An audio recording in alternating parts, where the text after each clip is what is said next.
പ്രിയമുള്ളവരെ നമസ്കാരം. ഹരിതജാലകത്തിന്റെ മറ്റൊരു വീഡിയോയിലേക്ക് സ്വാഗതം. ഞാൻ ചന്ദ്രൻ ചാലിയത്ത്. ഇന്ന് നമ്മൾ ഇവിടെ വിശാലമായ ഈ 30 സെന്റ് സ്ഥലത്ത് എല്ലാതരം പച്ചക്കറി കൃഷികളും ചെയ്യാൻ പോവുകയാണ്. മുഴുവനായിട്ട് കാട് പിടിച്ചെടുക്കുന്ന സ്ഥലം ഇത്. ഒരു ജീവികൾക്ക് ഇങ്ങോട്ട് കടന്നു വരാൻ പറ്റാത്ത രൂപത്തിൽ അത്രയും കാട് പിടിച്ചെടുക്കുകയും നമ്മളെ കൃഷി വകുപ്പ് കോഴിക്കോട് കൃഷിഭവന്റെ നേതൃത്വത്തിലാണ് ഇതിന് നില ഒരുക്കാനുള്ള എല്ലാ സൗകര്യവും ചെയ്തു തന്നത്. അവർ കോഴിക്കോട് കോർപ്പറേഷന്റെ കീഴിലെ തൊഴിലുറപ്പ് തൊഴിലാളികളെ കൊണ്ട് ഫുള്ളായിട്ട് കാട് വെട്ടി ക്ലീൻ ആക്കി തന്ന്, പിന്നെ അതിന് ശേഷം ഇവിടെ ഹിറ്റാച്ച് കൊണ്ടുവന്നുകൊണ്ട് നില ഉഴുതു മറച്ച് എല്ലാം റെഡിയാക്കി. പിന്നെ കർമ്മസാധനന്റെ തൊഴിലാളികളെ ഉപയോഗിച്ച് നമുക്ക് ഇവിടെ ഫുള്ളായിട്ട് തടമെടുത്ത് ഇപ്പൊ എല്ലാവിധം പച്ചക്കറികളും നമ്മൾ ഇവിടെ തയ്യാറാക്കി നടാനുള്ള തയ്യാറെടുപ്പിലാണ്. ഇത് കോഴിക്കോട് നെല്ലിക്കോടാണ് സ്ഥലം. നെല്ലിക്കോട് കോപ്പർ ഹോളി ഹോട്ടലിന്റെ ഉടമസ്ഥയിലുള്ള സ്ഥലമാണ്. ശ്രീനിവാസേട്ടൻ്റെ സ്ഥലമാണ്. ശ്രീനിവാസേട്ടൻ്റെ വീട്ടിൽ കൃഷി ചെയ്തതിൻ്റെ ഭാഗമായിട്ട് ശ്രീനിവാസേട്ടൻ ഇവിടെ കൃഷി ചെയ്താൻ വേണ്ടി എല്ലാ സൗകര്യം ചെയ്തു തരാമെന്ന് പറഞ്ഞ് അങ്ങനെയാണ് ഇവിടെ കൃഷി തുടങ്ങണേ. കൃഷി തുടങ്ങി ഇവിടെ നില ഒരുക്കി കഴിഞ്ഞ് ഇനി അതിൽ ചാണകപ്പൊടിയും എല്ലുപൊടിയും വേപ്പമണ്ണാക്കും എല്ലാം ഇട്ട് കഴിഞ്ഞ് അതിൻ്റെ മുന്നേ തന്നെ നമ്മൾ കുമ്മായ ഇട്ടുകൊണ്ട് ഒരാഴ്ച ട്രീറ്റ് ചെയ്തതിൻ്റെ ശേഷമാണ് ഈ ചാണകപ്പൊടിയൊക്കെ ഇട്ടുകൊണ്ട് നില ഒരുക്കി തയ്യാറാക്കിയത്. ഇനിയിപ്പം എല്ലാ വിധം പച്ചക്കറികളും നമ്മൾ ഇവിടെ നടാൻ പോവുക. ഇന്ന് നമ്മൾ നടാൻ പോണത് തക്കാളി ഉണ്ട്, വെള്ളരിണ്ട്, വെണ്ടുണ്ട്, വഴുതിനുണ്ട്, മുളകുണ്ട്, പയറുണ്ട്, പിന്നെ കണിവെള്ളരിണ്ട്. അത്രയും സാധനങ്ങളാണ് നമ്മൾ നടുന്നത്. നമ്മൾ തൈ നടുന്നതിന് മുന്നേ നിലമൊന്ന് നനച്ചു കൊടുക്കുകയാണ്. നനച്ചു കൊടുത്തതിന് ശേഷം നമുക്ക് ഓരോ തടത്തിൽ തൈകൾ നടാം. ഇവിടെ നടുന്നത് കക്കിരിയും വെള്ളരിയാണ്.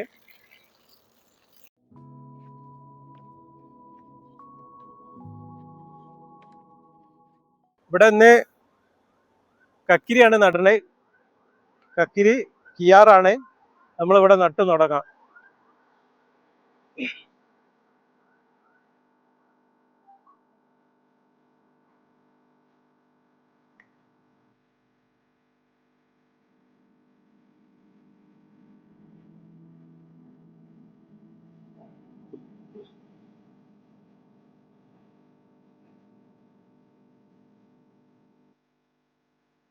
ഓരോന്നിനും ഓരോ രീതിയിലാണ് തടെടുക്കണേ. കക്കിരിക്കും വെള്ളരിക്കും തടത്തിന് ഉള്ളിലേക്കാണ് ഇത് പടർത്തുക.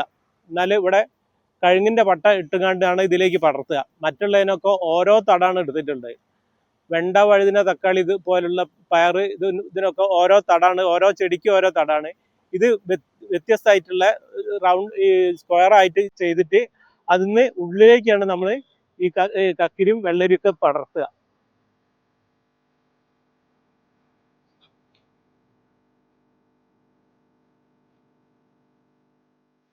വെണ്ടയാണ് നടാൻ പോകുന്നത്. ഈ വെണ്ടക്കൊക്കെ ഓരോന്നിനും ഓരോ തടം എടുത്തത്. വെണ്ട, മുളക്, വഴുതിന ഇതിനൊക്കെ ഓരോന്നിനും ഓരോ തടം എടുത്തത്. വെണ്ട കുഴിച്ചിടുക. നമ്മൾ നിലൊക്കെ നല്ലതുപോലെ ഉഴുതു മറച്ചതാണ്. അതിന് ശേഷം തടം എടുത്തതാണ്. ഓരോന്നിൽ ഓരോ തൈയാണ് വെക്കുന്നത്. നല്ല അകലം പാലിച്ചിട്ടുണ്ട്. നമ്മൾ ഓരോ തൈയും വെക്കുന്നതിന് 2 അടിയിലധികം അകലുണ്ട്. 2-2.5 അടി ഓരോന്നിനും അകലം കൊടുത്തിട്ടുണ്ട്. എന്നാൽ കൂടുതലായിട്ട് ബ്രാഞ്ച് വരും. നമ്മൾ അകലം പരമാവധി കൊടുത്തു കഴിഞ്ഞാൽ ബ്രാഞ്ച് കൂടുതലായിട്ടുണ്ടാവും. ഒരു വെണ്ടേന്ന് നമ്മൾ ഒരു വെണ്ട പറിക്കുന്നതിന് പകരം 2-3 വെണ്ട ഓരോ ദിവസം പറിക്കാൻ പറ്റും അകലം കൊടുത്തു കഴിഞ്ഞാൽ. നമ്മൾ അകലം കൊടുത്തിട്ടില്ലെങ്കിൽ വെണ്ട തിങ്ങി നിന്നിട്ട് സൈഡിലേക്ക് ബ്രാഞ്ച് പോകാതെയാവും. സൈഡിലേക്ക് ബ്രാഞ്ച് പോകാതെയാവുമ്പോൾ നമുക്ക് ഒന്നൊന്നും ഒരു വെണ്ടേ കിട്ടുള്ളൂ.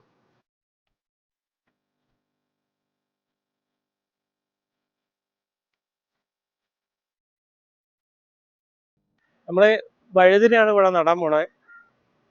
വഴുതിന 2 ടൈപ്പ് ഉണ്ട്. വയലറ്റും ഉണ്ട്, പച്ചയും ഉണ്ട്. ഇത് ഏതാന്നുള്ള അറിയില്ല. 2 ടൈപ്പും കൊണ്ടുവന്നിട്ടുണ്ട്.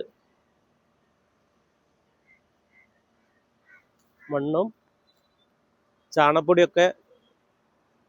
ചാണകപ്പൊടി നല്ല മിക്സ് ചെയ്താണ്.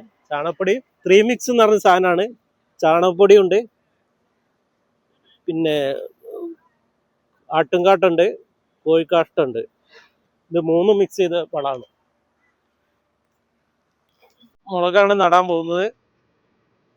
ബാക്കിയെല്ലാം ഒരുവിധം നട്ട് കഴിഞ്ഞിട്ടുണ്ട്.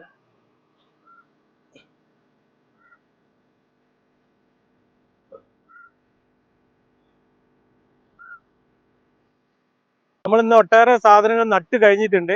ഇനി കൃഷിനെ പറ്റി കൂടുതൽ അറിയണമെങ്കിലും ഈ കൃഷി സ്ഥലം സന്ദർശിക്കണമെങ്കിലും നിങ്ങൾക്ക് ഈ സ്ഥലം സന്ദർശിക്കാം, കൃഷി പാഠങ്ങൾ പഠിക്കാം. നിങ്ങൾക്ക് പഠിക്കണമെങ്കിലും കാണണമെങ്കിലും നിങ്ങൾ മുൻകൂട്ടി എന്നെ വിളിക്കുക, അല്ലെങ്കിൽ കമന്റ് ബോക്സിൽ കമന്റ് ചെയ്ത് കഴിഞ്ഞാൽ നമുക്ക് ഇതായിട്ട് കുറെ മുന്നോട്ട് പോകാൻ പറ്റും. നിങ്ങൾക്ക് കൃഷി പഠിക്കാൻ പറ്റും, മറ്റുള്ള കാര്യങ്ങൾ മനസ്സിലാക്കാൻ പറ്റും. നിങ്ങൾക്ക് നേരിട്ട് വരുന്നതിന് ചിലപ്പോൾ തടസ്സം ഉണ്ടാവും, അവിടേക്ക് കയറ്റാത്ത പ്രശ്നം ഉണ്ടാവും. ഒരു ഹോട്ടലാണ്, ഹോട്ടലിന്റെ പുറകുവശത്തുള്ള സ്ഥലത്താണ് കൃഷി ചെയ്യുന്നത്. അപ്പൊ മുന്നേ എന്നെ വിളിക്കുക, കോണ്ടാക്ട് ചെയ്ത് കഴിഞ്ഞാൽ നിങ്ങൾക്ക് സ്ഥലം സന്ദർശിച്ചുകൊണ്ട് ഈ കൃഷി രീതി മനസ്സിലാക്കാനുള്ള എല്ലാ സൗകര്യവും, ഇത് എനിക്ക് വേണ്ടി മാത്രമല്ല മൊത്തം ജനങ്ങൾക്ക് വേണ്ടി കൃഷി എങ്ങനെ പഠിക്കാം അതും പാടുള്ള കാര്യങ്ങളാണ് ഞാൻ പകർന്നു കൊടുക്കുന്നത്. എനിക്ക് ഒറ്റക്ക് ചെയ്യാൻ വേണ്ടിയിട്ടല്ല, മറ്റുള്ളവർക്കും പാടെ ഈ കൃഷിന്റെ എല്ലാ അറിവുകളും ഞാൻ നിങ്ങളുമായിട്ട് പങ്കുവെക്കാൻ തയ്യാറാണ്. അപ്പം ബാക്കിയുള്ള കാര്യങ്ങൾ നമുക്ക് ഒരുമിച്ച് മുന്നോട്ട് പോവാം.